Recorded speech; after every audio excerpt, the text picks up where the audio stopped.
Hello, super friends. I'm Jason Inman, and I like to read comic books. And welcome to Jason Reads Comic Book. Thank you so much for joining me here live on a Wednesday early. We're going to talk about some comic books. We're going to talk about some comic books that I think you should pick up this Wednesday at your comic book shop, or this future week whenever you decide to go into your comic book shop. You don't have to go in your comic book shop on a Wednesday, but I do know that your comic book shop retailers really appreciate it. Okay, so I'm going to work my way through the companies, tell you what I think you should buy, and then also I'm going to answer a question directly from the Patreon. Just know if you want to support this channel, you can always go to patreon.com/Jawin. That's where there's lots of exclusive podcasts, including audio commentaries, and even a brand new writing podcast that I'm very excited to debut sometime later this week. But enough of this jibba jabba.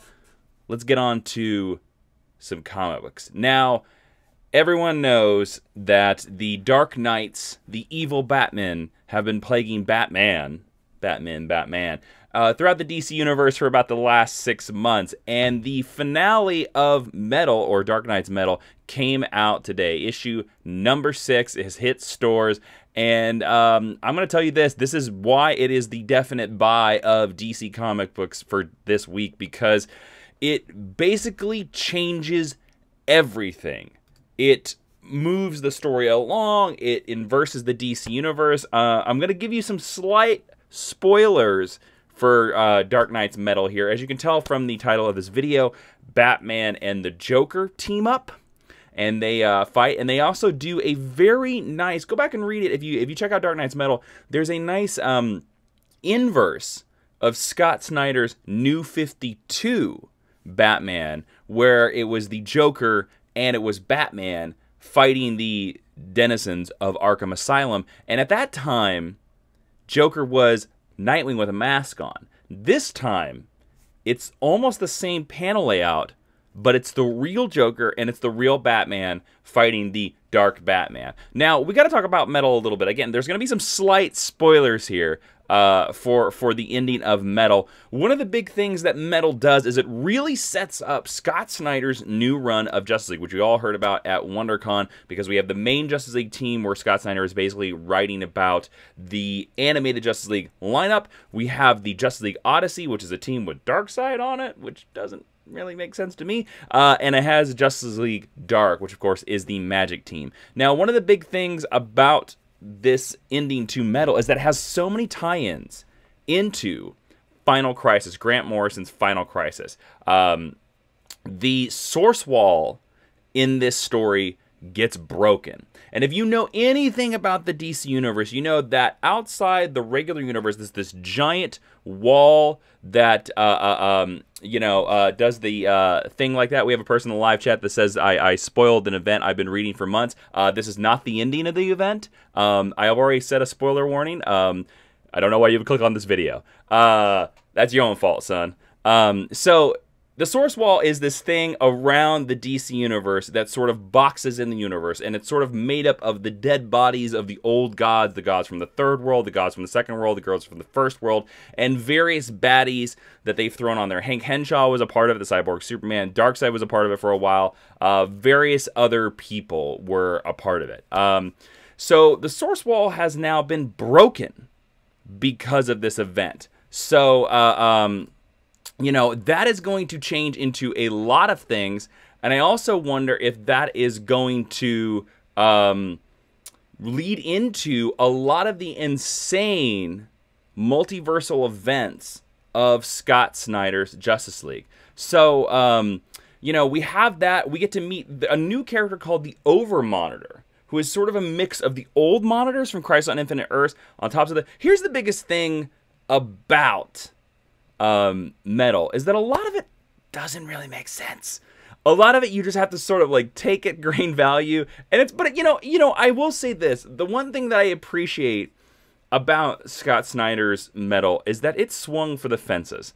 And did a lot of it make sense? No, not really. But we get some slight nods to the New Age of Heroes. We get some slight nods to Flash War. We get some nods to that Atlantis is going to rise to the surface. There's even a bit of a setup for the new Sandman universe, because they say that Daniel, the new Dream, is missing. And then at the very end, we see Batman has plans for the Hall of Justice. So Again, everything I told you right there is very minor spoilers, because guess what? I didn't tell you how they actually defeat the bad guy, and I didn't tell you how Superman and Batman were rescued. I just wanted to talk about the little setups for the future stuff that's really coming in and doing stuff like that. So that is why Metal is the definite buy book of DC. For Marvel, guys, if you're into Marvel comic books today, I would say that I would go for XMen Blue.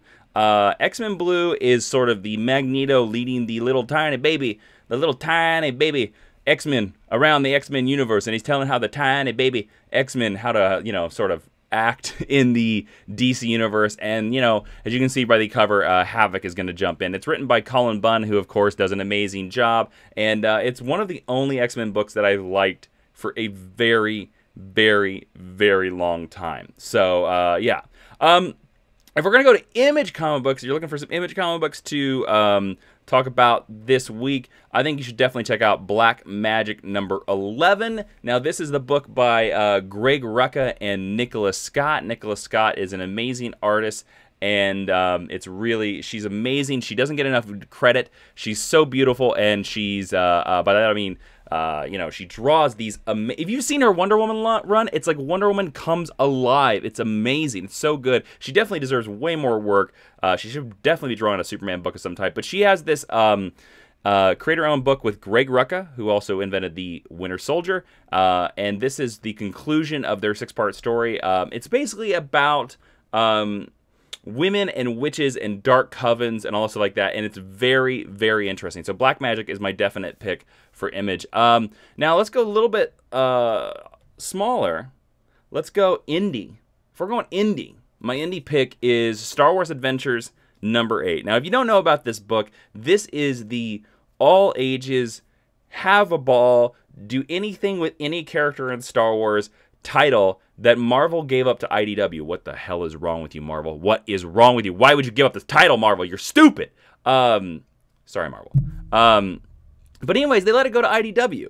And it's all ages young adventures with Star Wars. And this one is all about the Star Wars Rebels crew. The crew of the Ghost, they're trapped on an Imperial ship. And the only person that they can help them out is Holdo. And if you know Holdo from Star Wars Rebels, he is the character that talks like this, Ezra. Ezra, how are you doing? Do not talk about... And he's obsessed with a pig. He's obsessed with an Ugnaught, basically. This is why it's a book. You know I'm a sucker for any title that puts adventures in the title, because Batman Adventures is one of the greatest Batman titles of all time. Superman Adventures is one of the greatest titles of all time.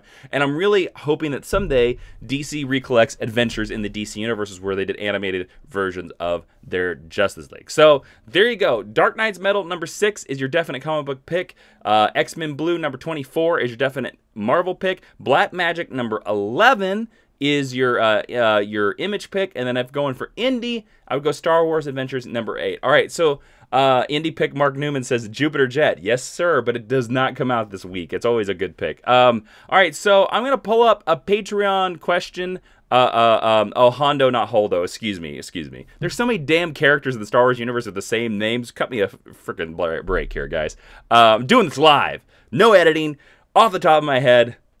Let's see you do that.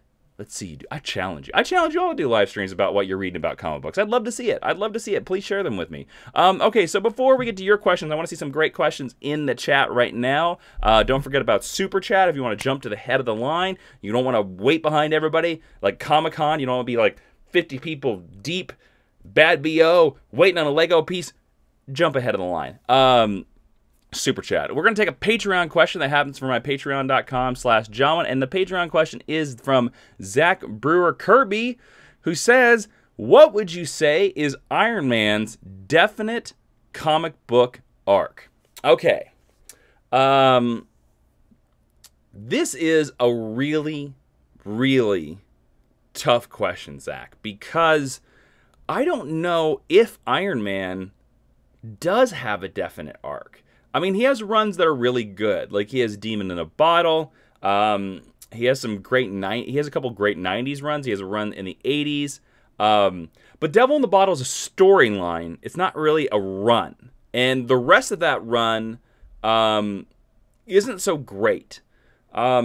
Kurt Busiek has a pretty decent run in the 90s, as well as Warren Ellis has a pretty decent run with Extremis. And then Matt Fraction has a decent run that is post Secret Invasion, excuse me.